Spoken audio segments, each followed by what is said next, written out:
The Sutras, just amazing, nearly 2,000 years old.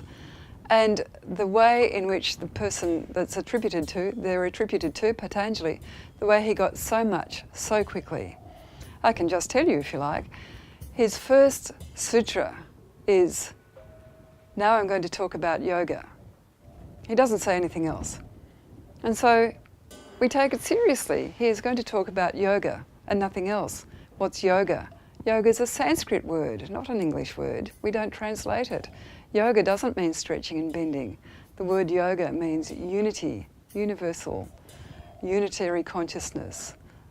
He's going to talk about the unity of self with the universe. That's what he's going to talk about in the sutras. Amazing. And then he gives his definition. He says, what is this state of unity? It's a state when the mind stops thinking.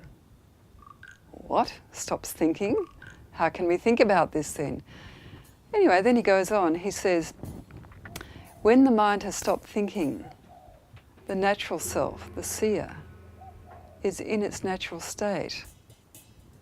Now, I'm sure that what you suppose is the seer is the mind. You're going to say, oh yes, I can see that, all right. But actually, the seer sees the mind thinking.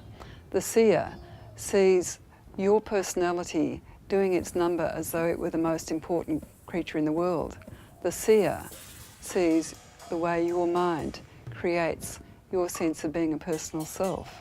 The seer doesn't participate in any of that. And then Patanjali goes on to say, or the fourth sutra says anyway, all the rest of the time when you were thinking, you were mistaking thought constructs for what is real.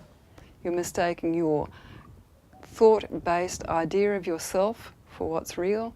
You're mistaking your thought-based idea of the world for what is real, and you react to those thought constructs as though you are reacting and responding to reality. Big mistake. And then the fifth one likes to point out that your mind polarizes every perception it has. You base your whole reaction to the world and your whole way of responding to the world through your thoughts by saying, I like these, I don't like that. I want this, I don't want that.